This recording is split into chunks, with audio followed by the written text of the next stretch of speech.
17th century fingering patterns are about good and bad.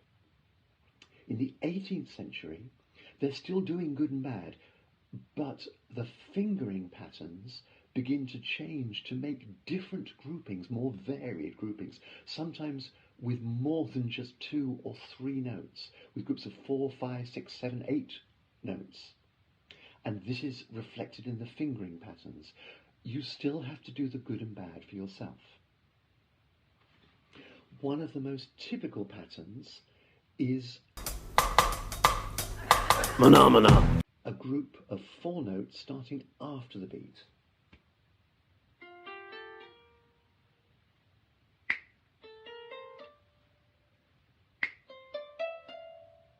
So you'll recognize immediately the Handel harp concerto.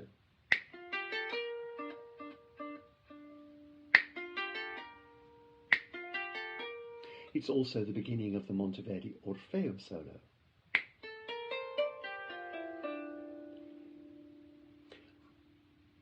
A good way to remember this very typical Baroque phrasing is that Muppets song, Mana Mana, Mana Mana.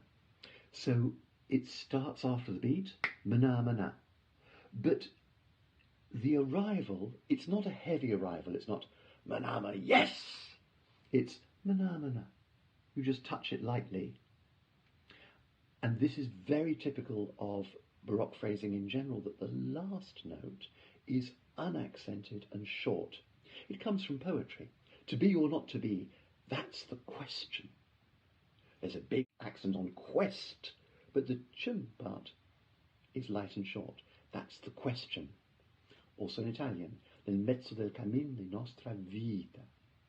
The V, life, vita. The V part is the best accent of the whole line, just like with question in the English line. But the final syllable is unaccented and short.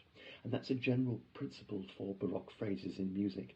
Actually, even if it's an accented syllable in the words, which it often is in English, thinking about Greensleeves, alas, my love, you do me wrong.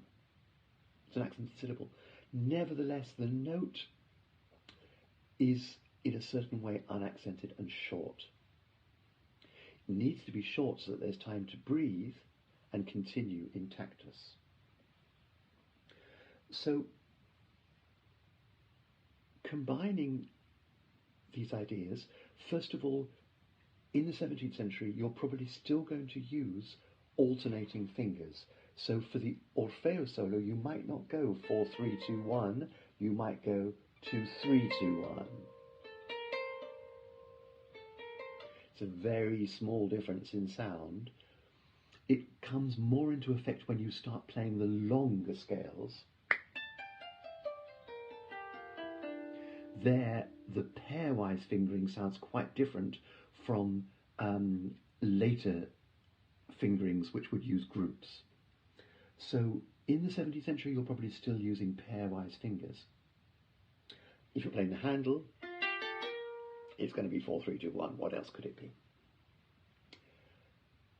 But here is a point when we combine this with tactus. We can think of it coming after the beat,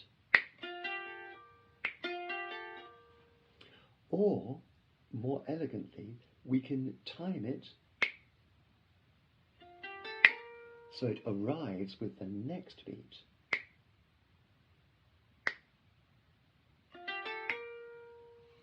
And that allows us to shape it more elegantly. If we think of making an entry after the beat, we'll probably come in quite early and strong, but that's a bad note.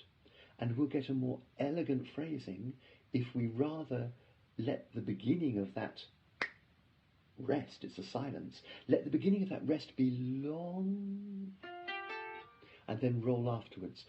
If you remember when we were practicing tactus and dividing the tactus, down, up, 1, 2, 1, 2. We divided it with a longer 1 and a subtly shorter 2. And with this 1, 2, 3, 4 that we need here, 2, 3, 4, 2, 3, 4. The one, the silent one, it's a long one. So it will sound better if we synchronize with the next tactus rather than bouncing off the previous one.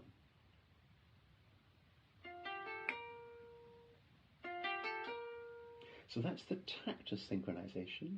And then we want to think about the goods and bads.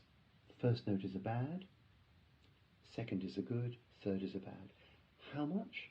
It's an artistic decision, but it's not the main thing you want to tell the audience at this moment. You've got the 4 notes to play, you have your ascending tune, you have the dialogue coming up with a low part, all kinds of things. The fact that it's bad, good isn't really the most important part of the message. Your overall picture is the most important part of the message.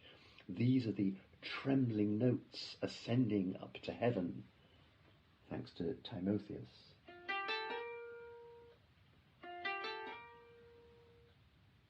Nevertheless, you want to make sure, listen to yourself, and it's really well worth recording yourself and then checking back on the playback.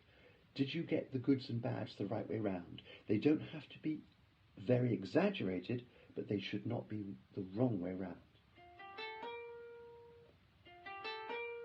Similarly with the Monteverdi, when you're playing these long scales, we don't have to really present the pairing, but the pairing shouldn't be the wrong way round. One last thing on these groupings of notes and tactus. In the Monteverdi, the tactus is actually in minims. For a very ornamental passage like this, both for the singer and for the instrumentalists, it's accepted that the tempo will be slower, but nevertheless it's a very slow minim beat. First of all, that's something you have to practice. It's already something new for many modern players to get used to controlling short rhythms from a beat around metronome mark 60, 1 beat per second. That's quite a slow beat. Yeah? But with the Monteverdi, you'll be at a much slower tempo, and you still want to be feeling 8 semiquavers in a minim tactus, not 4 semiquavers in a crotchet tactus. It does change the feeling. So that's something to practice. Probably a good way to practice would be to start off with a crotchet tactus, because that's easier, and will let you check that you're really controlling all the rhythms correctly. And then, when you're comfortable with that, then make the step to this big, slow minim tactus. It creates a very special atmosphere, a very different feeling for the player. Gives you some more flexibility inside that tactus, but it's hard to control in your head. So, tactus and groupings. There are many possible groupings, but you'll find in 18th century music that mana mana comes a lot.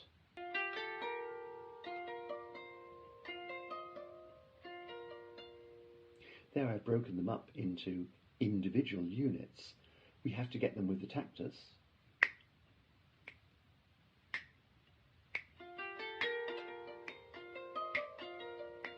And it's up to you how much to separate between units.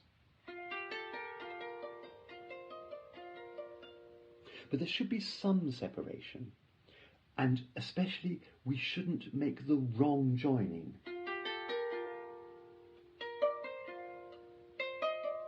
And so on.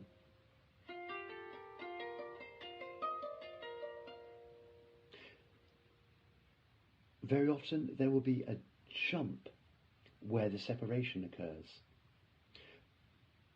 Often an original manuscript or even some original prints will give you a clue. But as your default setting, as your first attempt, try mana mana, starting your phrases after the beat, finishing them on the beat, but with that last note short and unaccented.